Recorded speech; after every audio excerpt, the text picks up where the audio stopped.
നമ്മൾ പഴയന്നൂരത്തെ വിവരങ്ങൾ അറിഞ്ഞു. പഴയന്നൂർ നല്ല രീതിയിൽ 50% മുകളിൽ പോളിംഗ് അവിടെ തുടരുന്നു. ചേലക്കരയിൽ എവിടെയാണ് ഷിനോജ് നിൽക്കുന്നത്? അവിടെ ഇപ്പോൾ ഈ സമയം 4 മണിയാകുന്നതോടുകൂടി തിരക്ക് കൂടി വരുന്നുണ്ടോ ഷിനോജ്?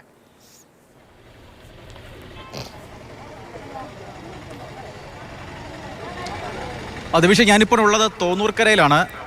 തെരഞ്ഞെടുപ്പ് കമ്മീഷന്റെ ഔദ്യോഗികമായ കണക്ക് പ്രകാരം നിലവിൽ ഉള്ള പോളിംഗ് ശതമാനം എന്നാണ് പറയുന്നത് 57.43.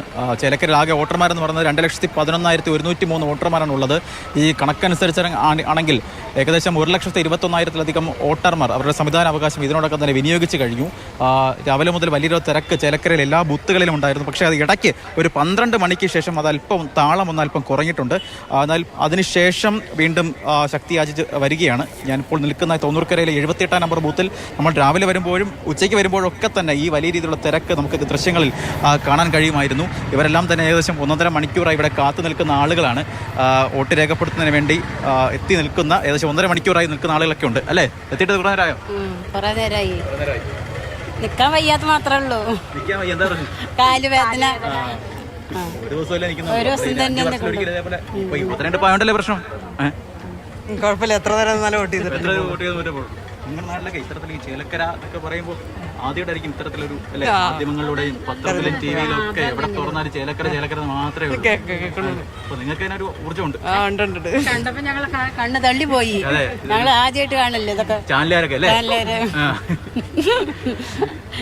ചാനലുകാര് രാഷ്ട്രീയക്കാർ അല്ലേ നേതാക്കളെല്ലാം ഇവിടെ നിങ്ങളുടെ നാട്ടിൽ നിങ്ങൾ ബസ് സ്റ്റാൻഡിൽ നിന്നൊക്കെ വോട്ട് ചെയ്തിരിക്കുന്നത് അല്ലേ? മന്ത്രിമാരൊക്കെ. അപ്പൊ നിങ്ങൾക്ക് അതിന്റെ സന്തോഷമൊക്കെ ഉണ്ട്. പോളിംഗ് ശതമാനം കൂടാതെ സാധ്യതയാ പറയുന്നത്. എത്ര നിങ്ങൾക്ക് വോട്ട് ചെയ്തിട്ടേ പോകുള്ളൂ. അതായത് ഈ മുന്നണികളൊക്കെ ഇന്നലെയൊക്കെ പറഞ്ഞ അവകാശവാദം എന്ന് പറയുന്നത് കഴിഞ്ഞ തവണത്തേക്കാളൊക്കെ പോളിംഗ് ശതമാനം കൂടുമ്പോൾ തന്നെയാണ്. പക്ഷേ ഇപ്പോൾ ഈ ഒരു ഉച്ചയ്ക്ക് ശേഷം 1 മണി മുതൽ 3 മണി വരെയുള്ള അല്പം പോളിംഗ് മന്ദഗതിയിലാണെങ്കിൽ കൂടി സാധാരണ ഈ സമയങ്ങളിലൊക്കെ തന്നെ നമുക്കറിയാം തിരഞ്ഞെടുപ്പ് ദിവസങ്ങളിൽ 3 മണി വരെയൊക്കെ ഇത്തരത്തിൽ പോളിംഗ് അല്പം മന്ദഗതിയിലാകുന്ന സമയമാണ്.